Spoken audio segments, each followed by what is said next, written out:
RCR presenta Integrando Perú. Análisis, entrevistas y propuestas para contribuir al desarrollo del país. Bienvenidos. Saludos amigos, bienvenidos a Integrando Perú. Hoy tenemos un invitado especial, el exministro de Economía, David Tuesta. Bienvenido, David. Hola Pedro, ¿cómo estás? Encantado, qué gusto verte. Igualmente, vamos calentando motores y este tema de la economía peruana es una inquietud para todos porque estamos hablando del bolsillo de la gente y no es solo el bolsillo, sino es la capacidad de comer y darle lo necesario a la familia.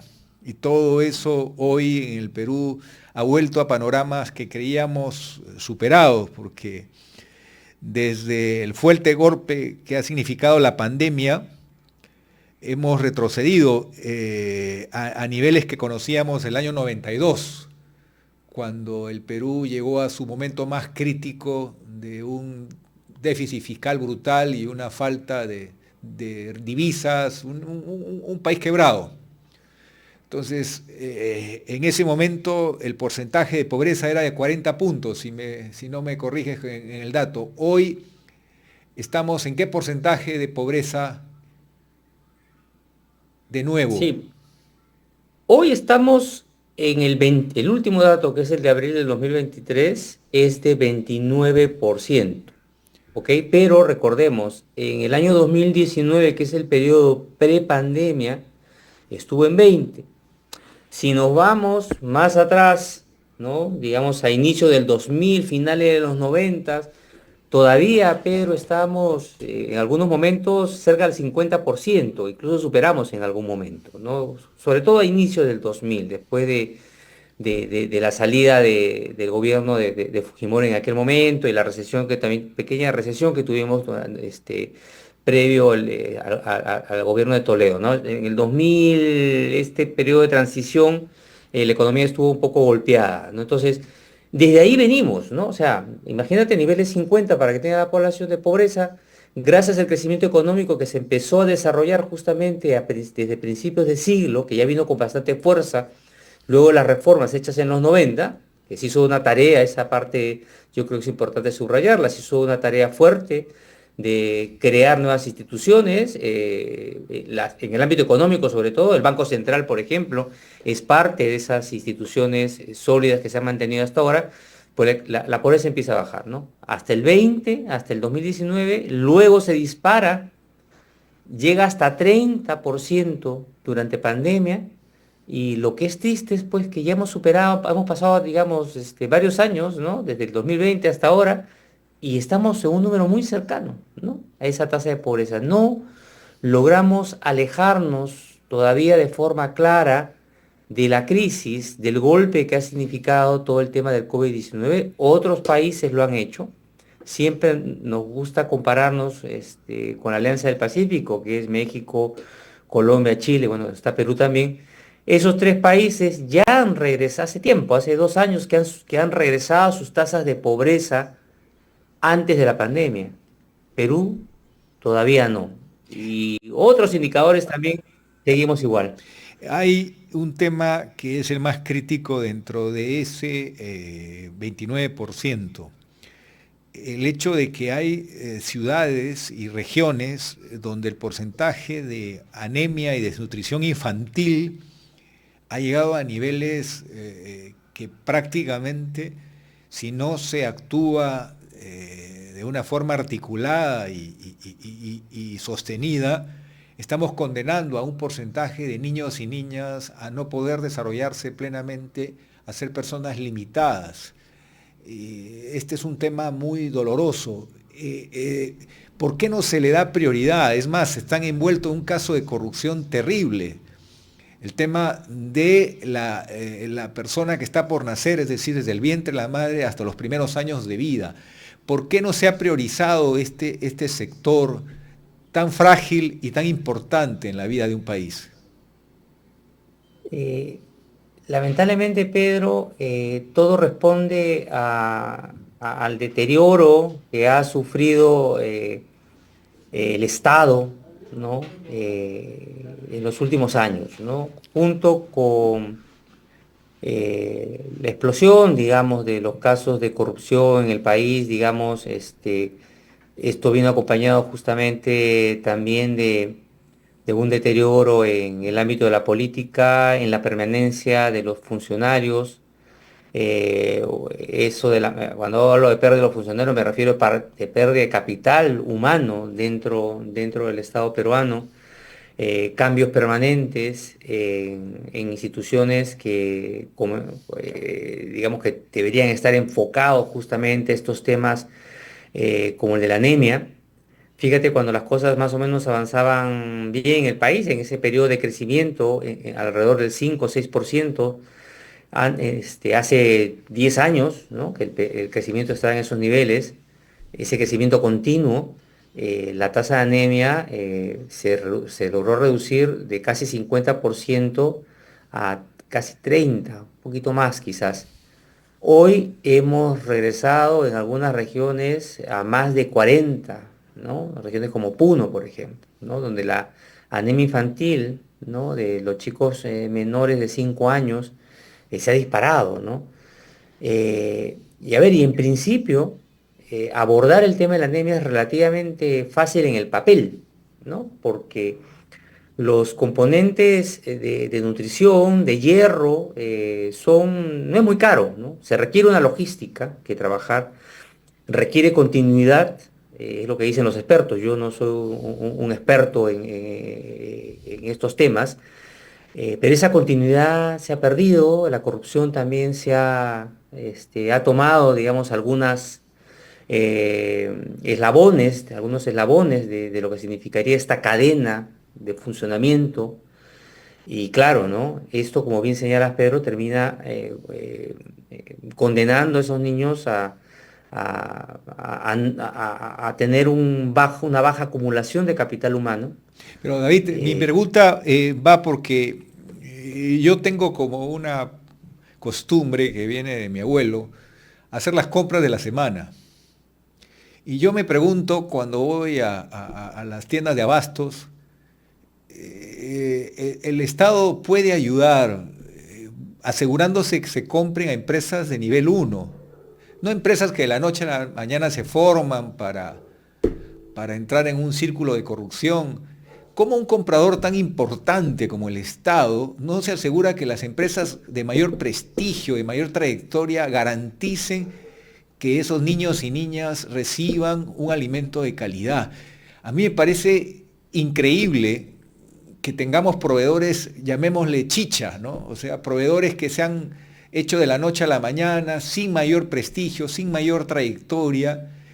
Eso es una cosa que no es nueva en el Perú, esa práctica, y ya nos cuestiona a todos, porque estamos hablando de un actor que tiene peso, que maneja muchísimos recursos, que es el Estado. Ese mínimo control, ¿por qué no existe? Porque no quieren, básicamente. Y esto se ve, claro, lo vemos en este lado, como el tema de la nutrición de los niños, ¿no? Pero está en todos los aspectos, ¿no? En la contratación que se hace para la obra pública, ¿no? Igual, ¿no? Se crean empresas de la noche a la mañana y uno dice, caray, uno debería establecer algo que es bastante simple, un listado de empresas acreditadas, ¿no? Y además basada en su historial. Como Ok, ocurre con la nadie, Superintendencia de nadie Banca y dice, Seguros con relación a las fianzas en las obras públicas, solamente hay un listado de entidades autorizadas. ¿Por qué no puede ser eso en algo tan esencial como la eh, alimentación? tal cual, tal cual. Es decir, nadie quiere negar la oportunidad de que, digamos, se creen empresas nuevas, no es parte de la competencia, ¿no? Y si hace bien su trabajo, pues puede empezar de repente a ser proveedor del Estado en diferentes temáticas, pero todo tiene su nivel, ¿no? Digamos, hay empresas de un determinado tamaño que puede acreditar, ¿no? En función a sus méritos, vamos a llamarlo así, a licitar con el Estado, pero hasta un nivel. Si quieres entrar a licitar para otros temas, debieras tener experiencia ya comprobada, dando servicios más básicos, ¿no? Deberías tener una nota probatoria, además de que siempre has hecho tu trabajo a tiempo, que no has tenido ningún tipo de denuncias ni casos raros, y como que te debiera ir dando una estrellita, ¿no? Adicional para tener, digamos, trabajo de mayor responsabilidad, muy delicado, ¿no? Como es el tema del manejo de alimentos, ¿no? Sobre todo para los niños, por ejemplo.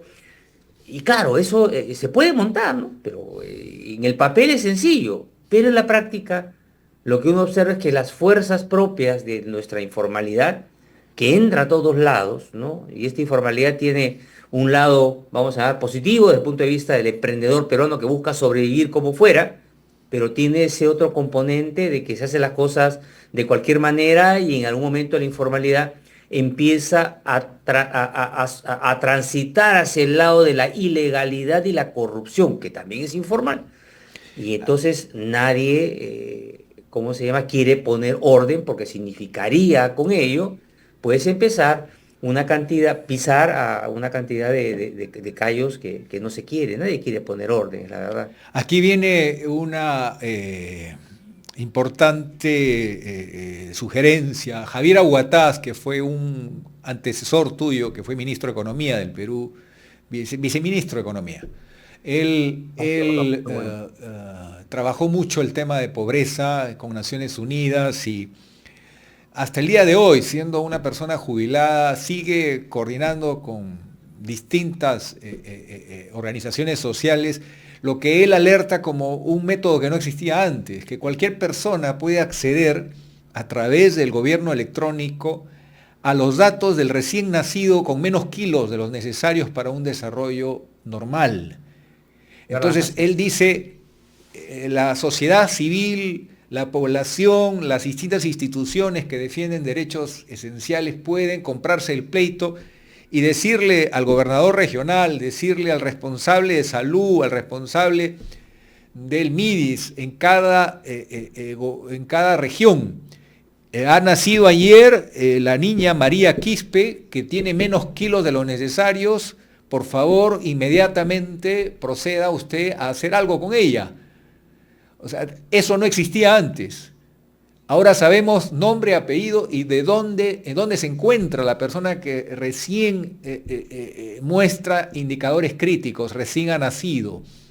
¿No se podría establecer un comité de emergencia alimentaria que haga que todos los actores de cada región reporten cada cierto tiempo al Consejo de Ministros cómo están haciendo para atender a estas personas a quienes conocemos nombre, apellido y dónde se ubican?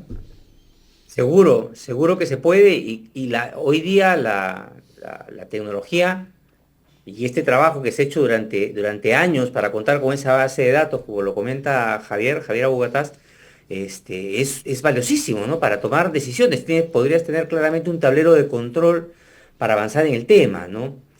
El hecho es que se quiera realmente y que ese comité, por ejemplo, pueda tener facultades ejecutivas para toma de decisiones, ¿no? O de alguna manera que sea vinculante estas decisiones, ¿no? Donde puedes incorporar, por ejemplo, dentro de ello al propio sector privado.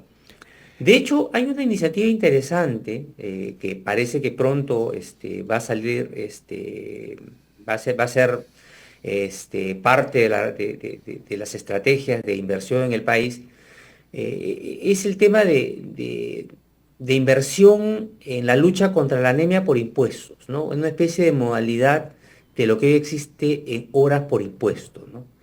Es decir, la posibilidad de que empresas, ¿no?, que tengan experiencia o que vengan trabajando con iniciativas desde el sector privado para el combate de la anemia, que hay muchas y muy buenas, lastimosamente son programas muy acotados, ¿no?, pero donde hay experiencia que se han ido sumando entre diferentes empresas del sector privado que puedan, ¿no?, acceder a esta modalidad, pero desde el uso de su expertise, ¿no?, e inversión, vamos a llamarlo así, porque es una inversión en capital humano, para combatir la anemia en determinadas regiones del país. O sea, entiendo que este es un tema que ya se ha venido trabajando con Proinversión, se trabajaba con el actual ministro de Economía cuando era el jefe de Proinversión, estaba ya bastante desarrollado y entiendo que próximamente se va a permitir también esa modalidad, lo cual va a ser muy bueno porque hay programas espectaculares que fundaciones que tienen grandes corporaciones ya vienen desarrollando y eso, por ejemplo, puede ayudar a darle este blindaje institucional que requiere, ¿no? Porque ya la inversión del propio privado en una región, por ejemplo, pues se podría hacerse cargo de hacer las contrataciones adecuadas, ¿no? De empresas que realmente se aseguren de que el servicio o la alimentación que se va a dar a nuestros niños lleguen, ¿no? Entonces, este programa, bien articulado, por ejemplo, de tal manera que no queden en pequeños espacios, sino que se pueda ir ampliando a nivel nacional, puede ser una manera de empezar a generar institucionalidad desde dentro, ¿no? Pero en fin, son salidas que se pueden dar y que, por ejemplo, en horas por impuesto para colegios ha funcionado bien. En fin, hay opciones que de repente puede ayudar que la aguja se mueva, ojalá positivamente, Esto ¿no? me lleva al segundo tema vinculado a la gobernabilidad del país y al crecimiento. Ha ocurrido una tragedia en Trujillo. A pocas horas o a pocos días de haber caído un puente en Chancay, que no es el primer puente que se cae, es ya una situación que tenemos por lo menos 4 antecedentes en el país en los últimos años, de obras recientes que se vienen abajo.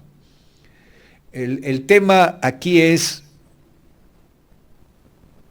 en otros países, la presidenta o presidente de la República se hubiera movilizado y hubiera dirigido personalmente las acciones para enfrentar el problema. Bueno, lo hicieron los ministros, pero el problema es, hay una fragilidad, la sensación de la gente es que en ningún caso hay responsables. En ningún caso hay quien responda. ¿Por qué la institucionalidad en el Perú hace que todos sintamos que la impunidad reina? En gran medida por el propio fracaso, creo yo, en haber fortalecido el funcionamiento del Estado en el país, ¿no? Ojo, hay una correlación muy fuerte, ¿no? Entre lo que significa el crecimiento económico, ¿no? Con el Estado, ¿no? En gran medida las dos cosas van de la mano, ¿no? Nosotros somos un país todavía emergente, ¿no? No somos ni Chile, para ponernos como referencia.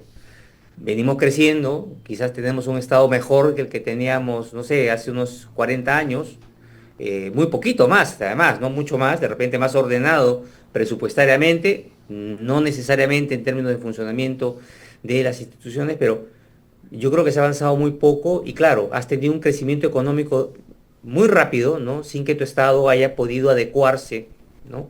Y de alguna manera fomentar adecuadamente ese crecimiento, es decir, le has dado el primer empujón, los mercados se han desarrollado, pero el desarrollo de los mercados requiere que el Estado vaya de la mano, ¿no? Porque los mercados siempre requieren límites, ¿no? Aquel que dice que los mercados funcionan libremente y sin ninguna regulación, pues no sabe lo que habla, ¿no? En cualquier parte del mundo, vea usted cualquier país desarrollado, siempre el Estado está de la mano. El Estado como un socio, por supuesto. Y el Estado como un socio implica no solamente ser socio del propio empresariado privado, sino socio de sus ciudadanos, ¿no? David, yo le pregunté a una persona que ha trabajado en el sistema de defensa civil y me sorprendió su respuesta. Me dijo, no te imaginas la cantidad de instituciones, no solo privadas, instituciones públicas que no tienen aprobación del sistema de defensa civil y que están en situación crítica. Es decir, vivimos del maquillaje. No tiene que acontecer un terremoto, no tiene que acontecer un desastre natural. Vivimos de una falta de control efectivo que haga que el Perú crezca y se desarrolle sobre bases reales, que significa instituciones que respondan a personas con valores de la mano con las mejores prácticas internacionales. No nos estamos engañando al ceder y ser tolerantes con este maquillaje. Seguro, Pedro, seguro. El tema es cómo desarrollas estos mecanismos de control. Ex post, ¿no? Es decir, o desde el inicio, ¿no? ¿Y quién lo hace? ¿No? Hoy, por ejemplo, en este tema de las edificaciones, ¿no? Gran parte de responsabilidad, hablando desde el ámbito del Estado, esa responsabilidad fiscalizadora, de que las cosas vayan bien, de los permisos que se tienen que autorizar, por ejemplo, permisos delicados para construcciones grandes, por ejemplo, está en manos, en gran medida, de las municipalidades, ¿no? Y ya me dirás tú si todos los municipios en el país cuentan con el capital humano suficiente, capital humano y procedimientos para que ello sea así, ¿no? Seguro que en muchas de estos puentes que se caen, o situaciones y desastres y tragedias que se presentan, hay responsabilidad, por supuesto, del ámbito privado, en la etapa que toque. Pero también está el tema de cómo es que se desarrolla este proceso de control. No solo fiscalización, al final, cuando tú vas y visitas, y claro, cómo se construyó, por ejemplo, cómo se aprobaron las licencias respectivas, ¿no? El tema es que, claro, cuando vas a intervienes luego con institucionalidades débiles en los propios municipios, tú lo que terminas generando al final también son otro tipo de incentivos, ¿no? El incentivo de poner más permisos para cobrar multas, eso simplemente ya para hablar de burocracia sin corrupción, pero también viene la burocracia con corrupción, es decir, se genera un incentivo para que el funcionario de turno mal pagado, o sea, que no es capacitado y mal pagado, empiece a coimear para aprobar algún tipo de licencia, de la más pequeña hasta la más grande. Entonces, David, yo no quiero decir que en estos casos o de los grandes casos que estamos observando esto esté sucediendo, pero lo que yo sí quiero señalar es que no hay un buen mecanismo, ¿no? Y por ejemplo, ¿no? Hablando ahora de los certificados, ¿no? De los ITS, etcétera. Recuerdo, el certificado antes era, me parece que era 10 años, ahora pasó a 2, y miren, con 2, verificando cada 2 años, las cosas siguen sucediendo igual. Entonces, nadie me va a decir que ahora, porque voy a llevar ese tema al absurdo, porque estas verificaciones se hagan diarias, la cosa va a mejorar, porque también son absurdos, verificación diaria. O sea, el tema no tiene que ver con la periodicidad, por ejemplo, de cada cuánto hago yo la fiscalización, sino en la manera, primero, si contamos con gente, primero si la municipalidad es la encargada que tiene que hacer esto. Y no es que, y de repente deberíamos pensar en otra institución, ¿no? Mayor arropada en términos de capital humano para que lo haga, ¿no? Yo creo que necesitamos una seria reflexión también de lo que significa, lo que ha significado el proceso de descentralización y responsabilidades que van a ese nivel, y un permiso tan delicado que esté en manos de ellos, y la fiscalización también. Entonces, yo creo que hay que repensar claramente, yo creo que el problema es multidimensional. No solamente es el tema, como mencionabas tú el caso, o este experto de defensa civil, efectivamente, debe ser muy cierto todo lo que hay ahora acumulado. Pero el tema, ¿qué es lo que tenemos que hacer, ¿no? Pero ahí viene una pregunta, un tema vinculado, hasta que vamos a llegar, digamos, a los temas específicos del sector economía. Pero el sector economía, como es el sector sostén, el sector ancla, el que da los recursos, me permito hacerte estas preguntas de conjunto porque se ha perdido importancia y eso me preocupa. El Ministerio de Economía ya no es el ministerio que ordenó el país en el año 92 y que lideró las reformas. Hoy el Ministerio de Economía, y te voy a citar un caso específico, el que haya salido una sentencia del Tribunal Constitucional que ha relajado la regla de que el Parlamento, el Congreso, no puede generar y rogar gastos. Ahora hay un vendaval de iniciativas que generan gasto. Y yo he preguntado y me han contestado, ya no se puede controlar. Entonces, ¿qué es lo que hace el ministro de Economía? Aparentemente le da luz verde a todo, pero hay como 150 millones de demanda teórica, pero solamente hay para atender hasta 80. Y dice, bueno, llegado el momento no se le va a poder dar plata. O sea, hemos llegado a ese sistema caótico donde aparentemente la ley de presupuesto ordena hacer cosas que luego no se van a hacer. Porque ya es imposible controlar al Congreso desde la ley misma de presupuesto cada año. Hemos llegado a ese nivel crítico de que prácticamente el último control que queda es el que maneja la caja. Pero nos engañamos porque a la población le dijimos, sí, ya se aprobó en la ley de presupuesto, pero a la hora de la verdad no va a haber el recurso. Mira, en gran medida se ha observado un deterioro tremendo en cuanto al poder o la institucionalidad fiscal con la que contábamos hace una década. El tema no es reciente. Este proceso ha sido gradual y acelerándose en los últimos años de la mano justamente del deterioro político. Si queremos ver una correlación, esta correlación que ha tenido con nuestra economía, la política ha estado claramente detrás, son los legisladores los que hacen las leyes y de la manera como se ha fraccionado el Congreso, adicionalmente teniendo en cuenta los cambios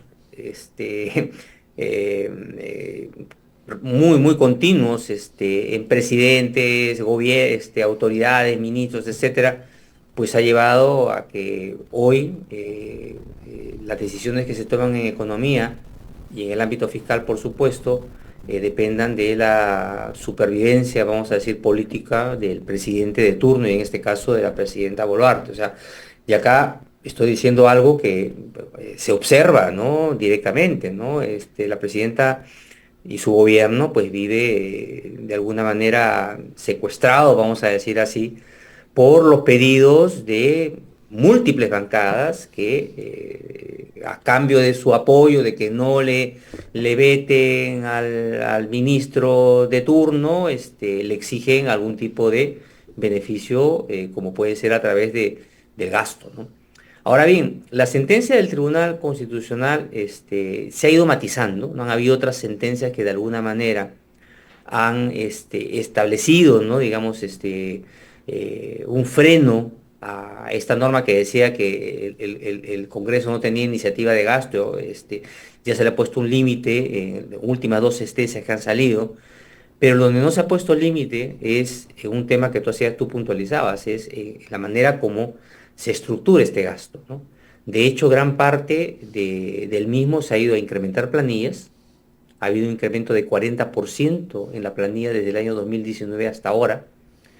El sector público es el único que ha tenido un incremento real de sus ingresos de periodo prepandemia ahora, el único que ha ganado, porque los ingresos del sector privado siguen en negativo, siguen por debajo en promedio del sueldo que tenía prepandemia.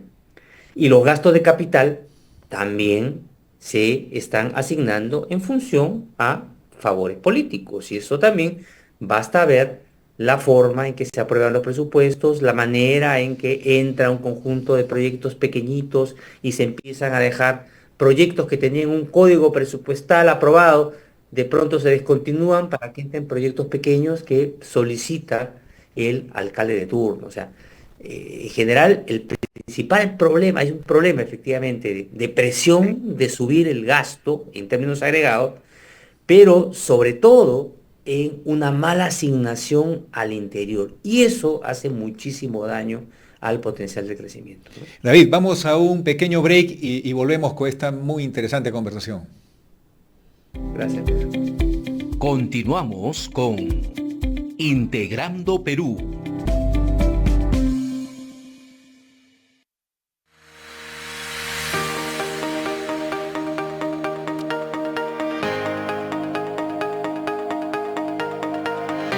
Bienvenidos al programa Geopolítica mediante la Red de Comunicación Regional para el Perú y el Mundo. La geopolítica, estimados amigos, es una disciplina que se nutre de otras. Su foco central es el poder de los estados, incluyendo su población, su territorio, su economía, su cultura y asimismo los aspectos de seguridad, fuerzas armadas y relaciones internacionales. Bienvenidos.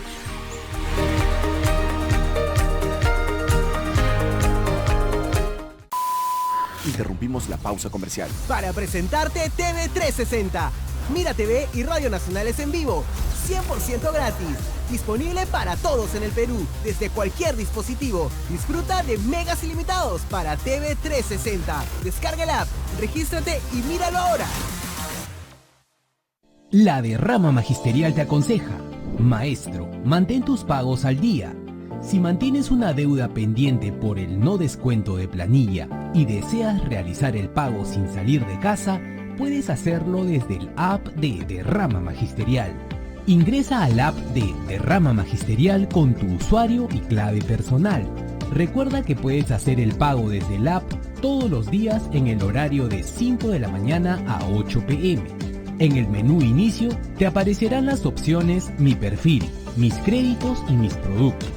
Ingresa a saldos actuales dentro del menú Mis créditos. En la opción Mis créditos te aparecerá la opción Ver más. Dale clic. En Mis créditos te aparecerá la deuda total o parcial de tus cuotas atrasadas. En el monto a pagar debes ingresar la cantidad que vas a abonar a tu crédito. Te saldrán las opciones Visa o Mastercard. Selecciona tu medio de pago, número de tarjeta, mes y año y tu código CBB, que consta de 3 dígitos.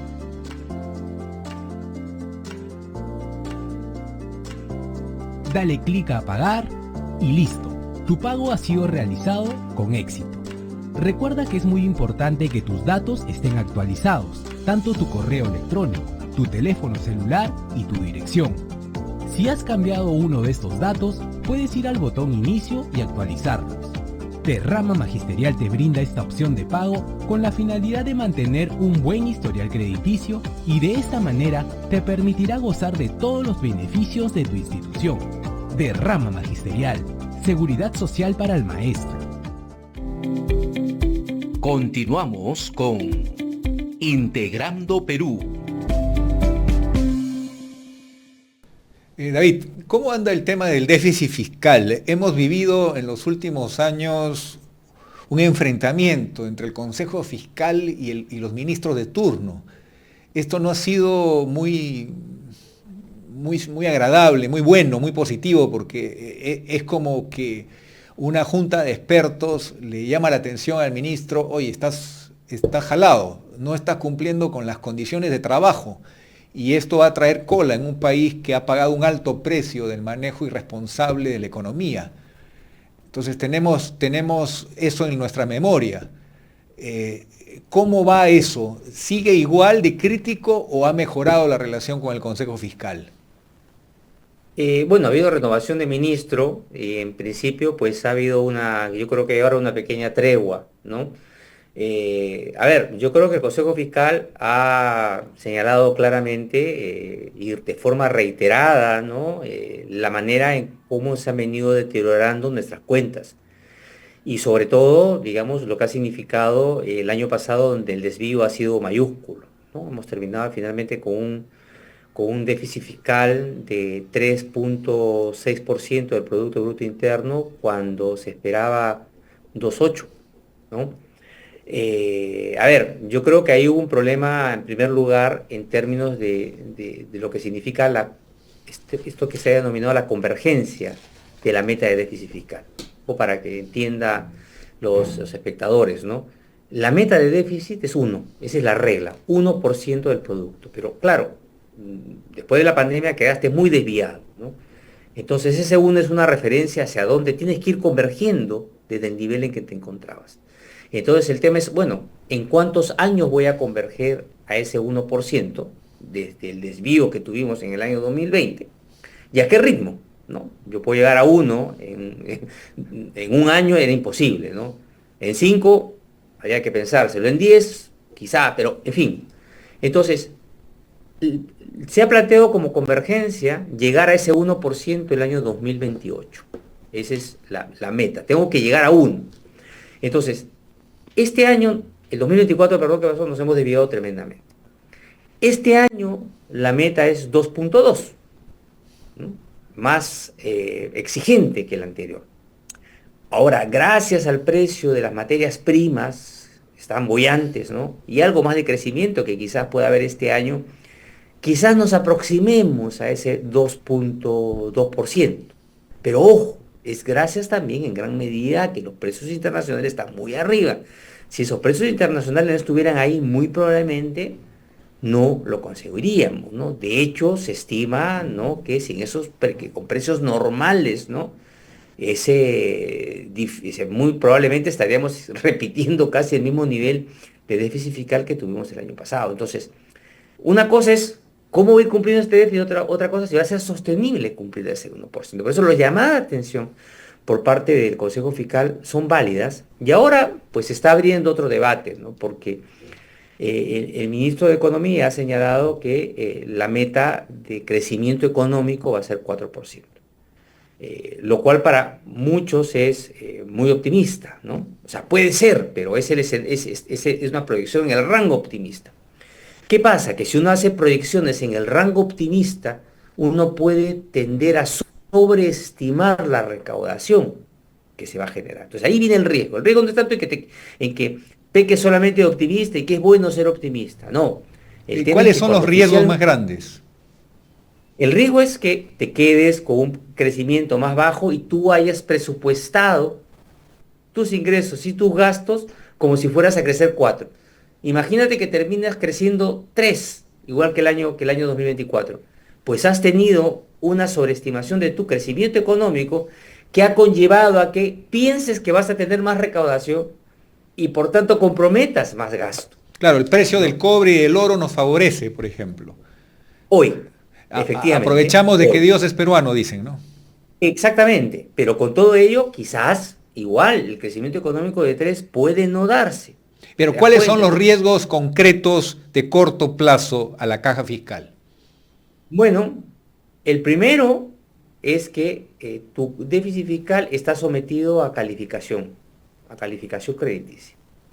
Entonces, tu primer riesgo es que, oye, en algún momento, de repente con clima electoral el 2026, alguna clasificadora de riesgo decida darte una bajada en la calificación. ¿Esto qué significa? Que tu riesgo crece cuando tú quieres emitir deuda, que siempre tienes que emitir, ¿no? Porque es como una persona que siempre está financiando el crecimiento particular de su familia, el Perú también tiene que ir financiando y emitir. Cada una de esas emisiones va a ser a tasa de intereses más alta. De hecho, el componente de intereses en el déficit fiscal ha crecido en medio punto del PBI desde el 2019 hasta ahora. Entonces, se te acelera ese costo del crédito, ¿no? Porque ahora ya tienes una calificación crediticia más deteriorada, ¿no? Ese es el riesgo, y que eso se termina transmitiendo en un mayor pago de intereses en el déficit fiscal y eventualmente, pues, de que yo creo que todavía estamos lejos de ello, ¿no? Pero que puedas entrar en una dinámica mala, ¿no? Por ejemplo, repetir un desembolso o garantías como el decreto de urgencia del año pasado sobre Petroperú. Imaginemos que no se da un solo sol, pero se da vales, que es entregar dinero con el gravamen de un interés adicional. La pregunta de fondo sería, si se repite un monto como el decreto de urgencia del año pasado, es decir, que vuelve Petroperú a demandar recursos del Estado, el cambio es que ya no lo pide en cash, en efectivo, sino lo pide con aval, que es lo mismo, pero con un interés adicional que hay que pagar. La pregunta es, ¿cuál sería la consecuencia de eso? Mira, sería una pérdida de credibilidad tremenda. En principio, cuando el ministro ha dicho que no le va a dar ni un sol, vamos, todos los entendidos lo entienden, conciben ese mensaje de que ningún tipo de apoyo, ¿no? Porque tú darle aval, ¿no?, a alguien que sabe que no está en capacidad de pagar, es como tú asumir su deuda en algún momento, ¿no? De hecho, ya parte del paquete del año pasado, ¿no?, era asumir una deuda que fue avalada de alguna manera, ¿no?, o que fue un préstamo del Estado. Entonces, esto es un poco lo mismo, ¿no? Estás dándole un aval, el sistema financiero lo va a prestar encantado, porque el gobierno está avalando ese pago que la banca sabe que la empresa no puede hacerlo, pero como está el aval, yo lo voy a prestar. Entonces, en la práctica es darle el dinero, solamente que cuando no lo pague, vas a tener tú que asumirlo como Estado. Es exactamente lo mismo. Entonces, eso, en la medida en que uno anunciara un aval, automáticamente el mercado lo va a interpretar como malo, ¿no? Eso automáticamente por parte de la clasificadora de riesgo van a entender que ahí hay un problema de riesgo, de desvío y además continuo del déficit fiscal, porque el gobierno lo que con esto termina asegurando a los mercados es que siempre voy a estar salvando la empresa y de por vida, ¿no? Entonces, yo creo que sería una pésima, pésima, pésima señal, si es que se decidiera por ese camino, pero es bastante, lamentablemente, Pedro, es bastante probable, ¿no?, que eso suceda porque lo que ha quedado claro el año pasado es que este es un tema que para la presidenta es muy importante. La presidenta tiene un corazón, pues, estatal, claramente, y seguramente va a haber alguna tensión, seguramente, entre el MEF y el gobierno, como consecuencia de ese Pero, hecho. Ese va a ser un punto de inflexión, pero de David, todas maneras. no confundamos las cosas. Me parece que en Francia existe una escuela de administración pública donde izquierda y derecha pasan el examen de eficiencia. También te enseñan a manejar el Estado con responsabilidad y eficiencia, porque cargarle la cuenta al ciudadano de a pie del Perú no es lo mejor, ¿no? O sea, dicho de otra forma, si quiere empoderar al Estado, que lo haga de buena forma, que el Estado aprenda a manejarse bien, que haya gestión por resultados. El hecho de tener una chequera abierta, en el fondo es dispararnos a los pies, ¿cierto? Totalmente. Ese es el tema.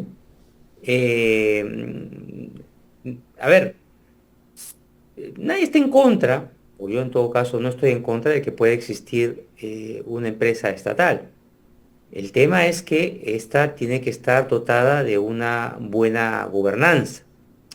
Eh, y eso es lo que le falta a esta empresa, ¿no? Esta se ha deteriorado claramente en algunos años, ¿no?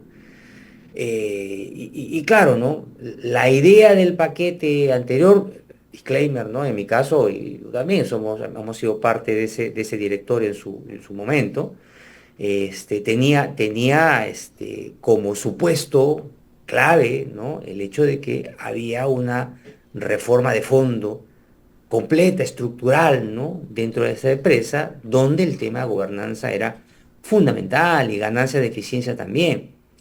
Eso no se observa, ¿no? No se observa ahora, ¿no? Salvo que se empiece a ver con detalle y transparencia radical, como ha señalado este directorio, sus cifras. Pero lo que estamos observando es que muy probablemente la puerta de pedir este aval, por ejemplo, y de pedir otras cosas más, seguro más adelante, va a llegar pronto, ¿no? Un aval es, en principio, vamos a depender además, para qué tipo de endeudamiento, ¿no? ¿Será para capital? ¿Será para pagar otras deudas? Veamos, ¿no? Pero sin gobernanza, ¿no? Simplemente esto es extenderle y trasladarle al contribuyente el costo de esta empresa, cuando los recursos podrían ser mejor utilizados en necesidades clave para el país, ¿no? Como seguridad, por ejemplo. Correcto. Un tema que se toca poco en la opinión pública y que me parece importante. El Ministerio de Economía tiene que ver con la defensa del Estado. Hemos visto la crisis, algunos llaman el fracaso de la defensa del Estado en todos estos macro casos de corrupción que han marcado un punto de quiebre. La defensa del Estado la ve una línea de trabajo del ministro de Economía, sobre todo los arbitrajes internacionales. ¿Por qué no se ha priorizado una estrategia articulada que defienda las cuentas del Estado? Da la impresión de que la supuesta autonomía de la Fiscalía ha hecho que se centren en la delación para capturar a los políticos corruptos, pero no ha habido un esfuerzo de defensa del patrimonio de los peruanos. No hay un solo caso donde se recupere la obra mal hecha, el dinero comprometido y las cuentas millonarias que se está pagando son mayores. Y ahora tenemos otra contradicción, que la defensa del Estado ha sido tan mala que en un mismo caso tienes un arbitraje y tienes un juez penal. Se supone, por un principio jurídico, que la cuestión jurisdiccional es excluyente y exclusiva, o es uno o es el otro, pero no puede haber dos jueces para una misma causa, porque está todo amarrado, el patrimonio, el activo involucrado es el mismo. Entonces, al crearse esta anarquía, el Estado termina pagando millonarias indemnizaciones por un lado, y por otro lado, ni siquiera hay personas sentenciadas. Hay un muy mal manejo de la defensa del Estado en temas donde se juegan millones de dólares de obras importantísimas para el plan que anuncia el ministro hoy de querer relanzar la infraestructura país. ¿Por qué no hay un monitoreo más riguroso y se busca una revisión? Enseñarle a los fiscales que hay que defender también la parte económica que afecta a todos los peruanos, que hay que defender por qué el hospital de Cusco hasta el día de hoy no funciona, por qué no tenemos obras de infraestructura importantes cumpliendo su cometido, que el Estado encima tenga que pagar indemnizaciones y reparaciones porque la mala defensa del Estado ha hecho que no se garantice el repago a quien incumplió su palabra, porque incurrió al soborno para ganar. Entonces estamos hablando de un tema esencial. ¿Cuál es tu opinión, tu reflexión sobre este conjunto de mega casos donde estamos saliendo trasquilados? Tras cuernos palos, como dice la expresión popular. Sí, a ver, cuando hablamos de la defensa del Estado, ¿no? A ver, partimos de que el Estado tiene razón, ¿no? Entonces, en lo que está defendiendo. Entonces, seguramente hay un porcentaje importante, ¿no?, de casos donde el Estado tiene razón, y ahí es donde coincido plenamente contigo en que se requiere, pues, capacitar, se requiere tener reglas muy claras respecto a cómo proceder al respecto, las instancias que son decisoras, ¿no?, para defender claramente los derechos, ¿no?, digamos, de recuperar, por ejemplo, recursos, ¿no?, adecuadamente en los tribunales que correspondan, ¿no? Eso es cierto. Pero comenzaba diciendo eso porque, claro, o hacía esa precisión porque también en muchos casos, no en todos, pero en muchos casos también el problema es de origen, ¿no?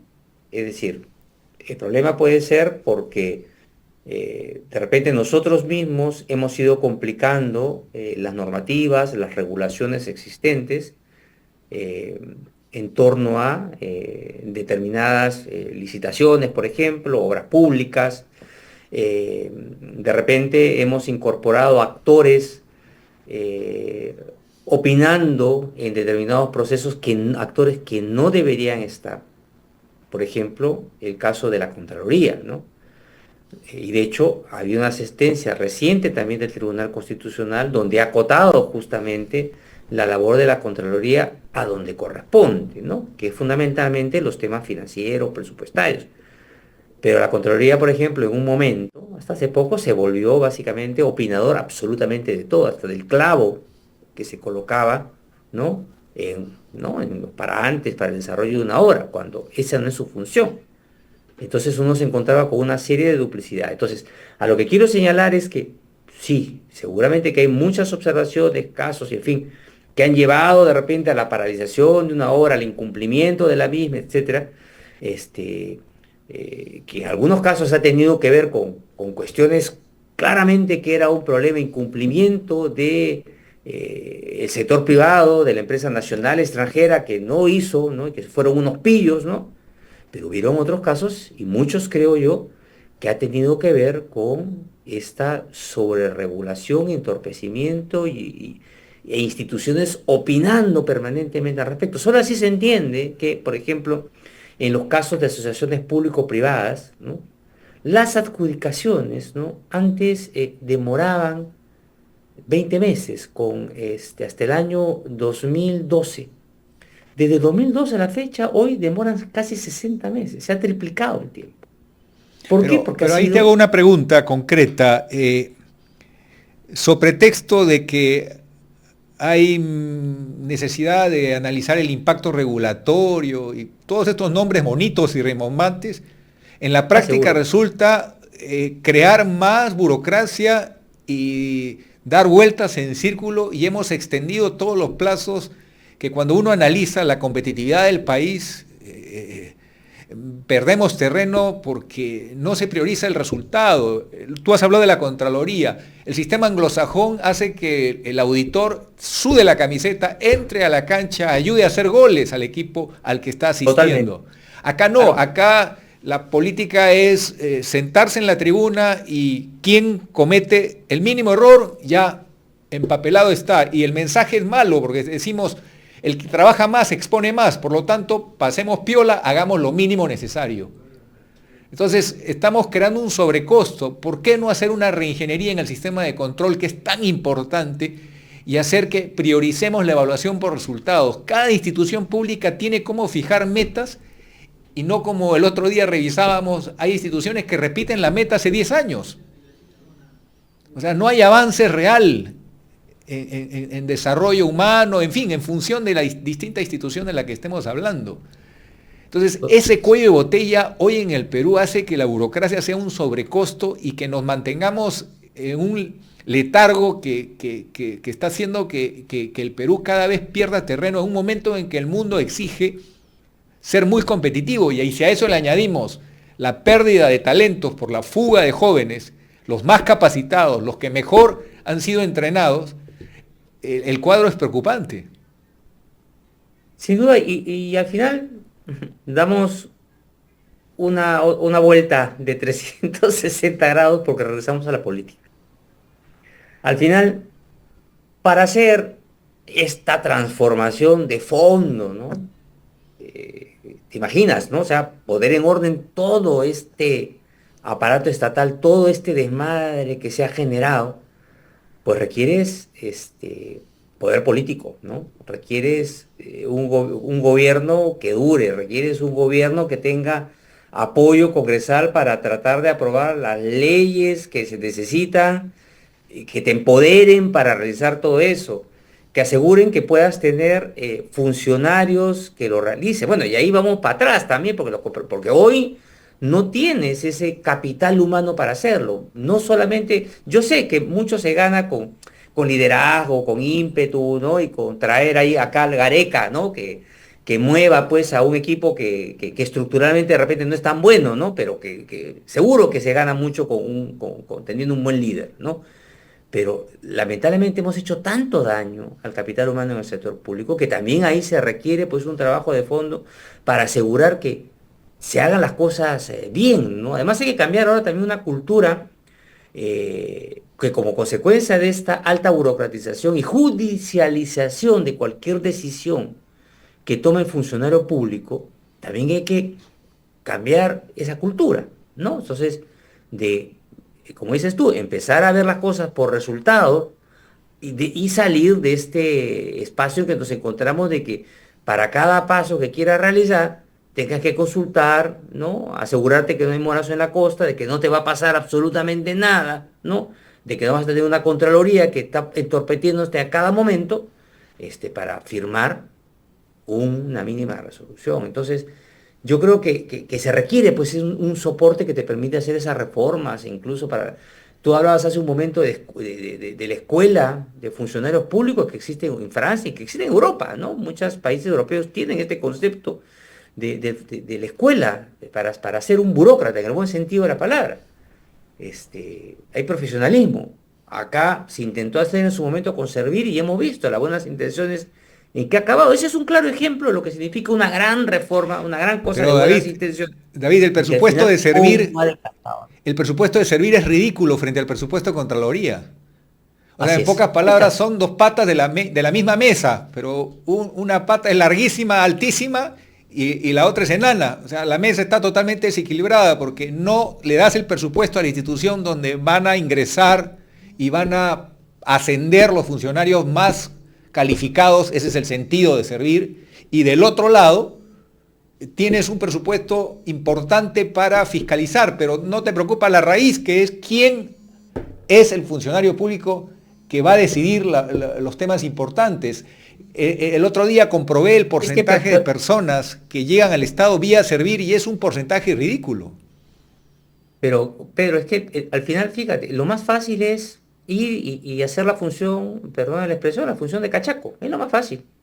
O sea, fiscalizar, ¿no? ¿Qué hago? Fiscalizo. O sea, en vez de buscar la manera de solucionar los procesos, que se hagan, que las cosas sean bien hechas, lo más fácil es, en cualquier lado, en la municipalidad, etcétera, ir a meter palo de ciego, vamos a ponerlo así, sin solucionar los problemas. Fíjate ahora con lo que ha sucedido con esta gran tragedia, ¿no? de Trujillo, ¿no? Este centro comercial.